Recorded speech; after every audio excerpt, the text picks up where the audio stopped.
everybody. Welcome to Popcorn Planet. I am Andy Signore, and I'm here to review The Invisible Man, the latest from Blumhouse, Universal, and Leigh Whannell, who did Saw. Guys, if you don't remember, Leigh Whannell, the director, first was an actor. Leigh was one of the people in the original Saw, wrote it. He's friends with James Wan, and he's gone and done a ton of films with him. And then more recently directed Insidious Chapter 3. And then he did the wonderful film. I really liked it. If you haven't seen it, go see Upgrade. It's a really cool movie, action flick. But now he's directing The Invisible Man, which is an update of H.G. Wells' classic story, The Invisible Man, which I forgot. That's from 1897. This story has been around forever, even before Universal bought its rights and part of the MonsterVerse. And look, I got to be honest, I did enjoy this film. This film is just a very clever way to bring this property back. You don't need big, crazy, fancy effects or monster makeup in this one. This one's all about sort of the tension and the scariness of what if somebody is watching you. It's kind of freaky when you really think about it. And they do a really great job of making it even extra freaky because they make Elisabeth Moss, the lead in the film, she's being gaslit by this abusive boyfriend, this rich techno guy who's just sort of really making her life miserable. And the film starts with her in a bed with him. You think, oh, what's going on? And you quickly realize she's trying to escape. She's just trying to get away from this guy. And we realize throughout the movie that that's going to be a lot harder than she thinks. And so the film focuses mostly on her getting out of that house. That's sort of the beginning, little quick movie opening of the film. And then as the trailers and everything progresses, something's following her. Something's there. Seems like it's an invisible man. And there are some really cool sequences. My only complaint for the film is it could have been a little tighter. The film definitely feels it's a little slower in times. The film's over 2 hours, and I think that was a mistake. This film should have been a nice tight 90 minutes, and it does feel at times like he's wrapping up that tension to a point where you're just like, come on, because sometimes it doesn't go anywhere, and then sometimes it does. That becomes sort of the game of the movie of, is it good? Oh, okay. Then it's there. So it's a nice cat and mouse for you of just like, is the Invisible Man even there? Is this happening? Is this going to get... and then luckily the film works because it does do some really fun sequences where you are surprised. There are some cool like invisible sequences is really what I want. I probably would have liked another one. It's sort of a really fun premise. It's like, come on, let's really take advantage of this. Let's make some really creepy moments. There's one in the movie that's still stuck with me of she's lying sleeping in bed with she stays with this family while she's sort of on the run, and she's sleeping there next to the daughter, and suddenly he just starts pulling the blanket down the bed onto the floor.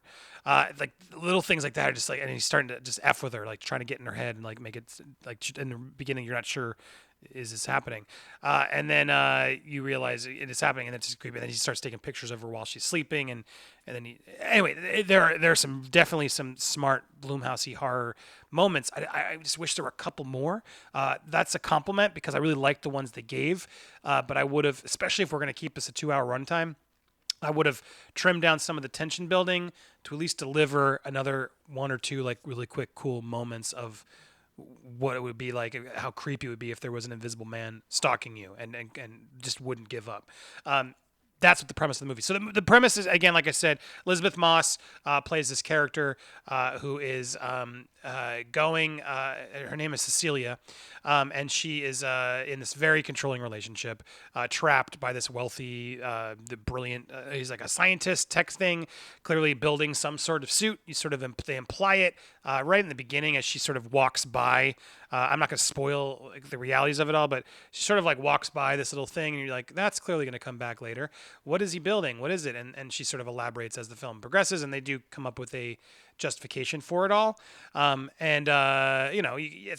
got to suspend a little disbelief, clearly, in this movie. But at the same time, it's pretty well done. It's pretty realistic given the silly, the silliness of I don't think this could actually happen. But they update it in a way that feels real. It feels intense. It feels dramatic. Elisabeth Moss just kills it. She's fantastic in this film. She's playing this abused wife throughout the beginning of the film, and then becomes sort of struggling with what does she do, and then she does sort of empower herself to sort of attempt to take him on, and she really gets to show a lot of range in this film, and I think she gives a fantastic performance. These Blumhouse movies are really fascinating because they do them really cheap. I remember hearing an interview about it, but it's like they get these really fantastic actors to do these films, these small little films, because they give them back end, and the movies do really well. And certain movies can just blow up and make a ton of money. And so it's smart. The actors like Elisabeth Moss will be like, all right, I'll do this little movie for nothing. But if it works, I'll have fun. I like it. But then if it works, I can get a payday. Great. It's sort of a really smart way to do it in the world of Hollywood now, by doing it with these smaller films with these high concepts cheaply. And that's where Blumhouse is succeeding tremendously. Clearly, Fantasy Island didn't work in the same way, which I was looking forward to, but I still haven't yet to see it. I still want to, even though I hear it's boring. This one's not boring. This one's fun. Like I said, though, there's a few tedious parts where I felt like, okay, come on. We get it. We get it. I get it now. Come on, get to it. And then, sure enough, eventually gets to the point where just a couple moments happen.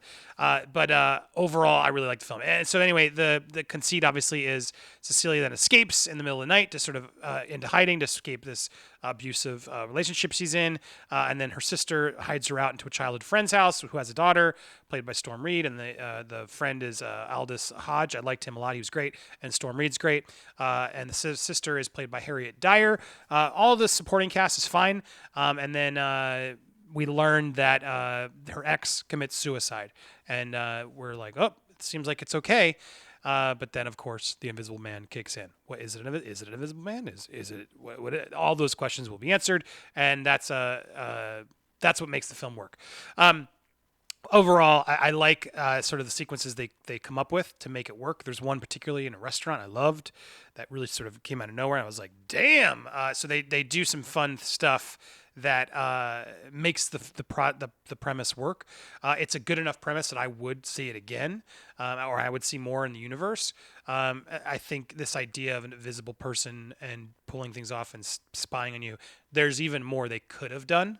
But it'll be interesting to see if this takes off, or if the film, I don't want to spoil, I'm not going to talk about the ending, but if there can be more of these yet to be, we shall see. When you see the film, you can make up your own mind.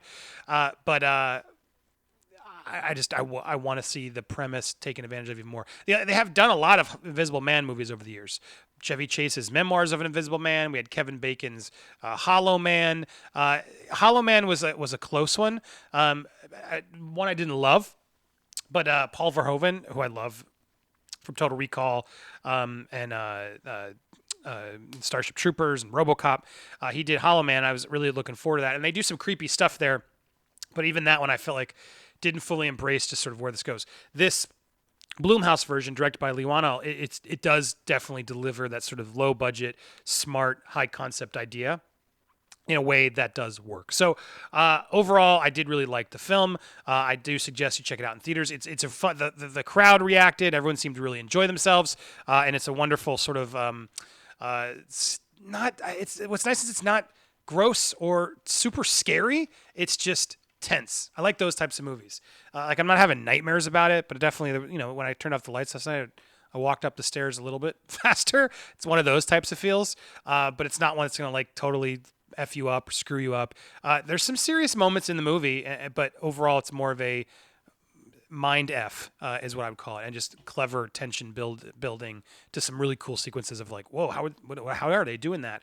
It's smart because you can do this really cheaply, and then you do a few really cool high concept scenes, and you don't need to do it the whole movie.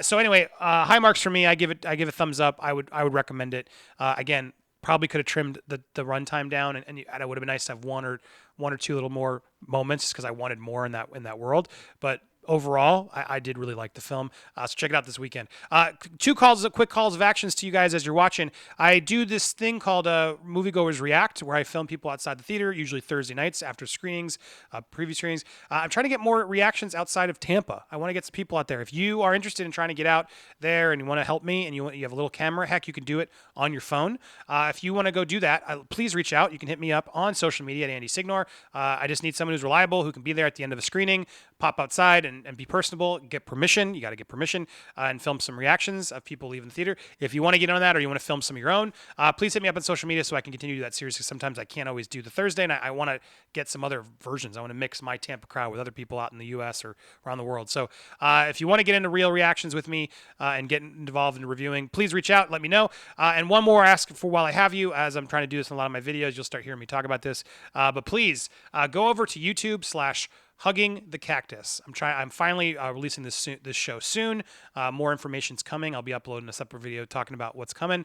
But please check it out. Go subscribe if you can. I need to get about 1,000 subscribers there to make the channel legit, monetize, etc. And so I'm working on that over the next couple weeks to put some content there and start building it. But right now it's just the teaser I've already done, so there's nothing really there.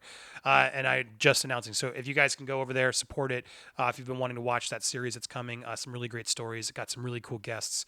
There's some awesome stuff I'll be debuting soon to get you hyped. But in the meanwhile, if you want to be alerted of that, go subscribe if you can over there at Hugging the Cactus. That's all I got. Thank you so much, guys, for watching. I'll be back with more content very soon here on Popcorned Planet. Bye, everybody.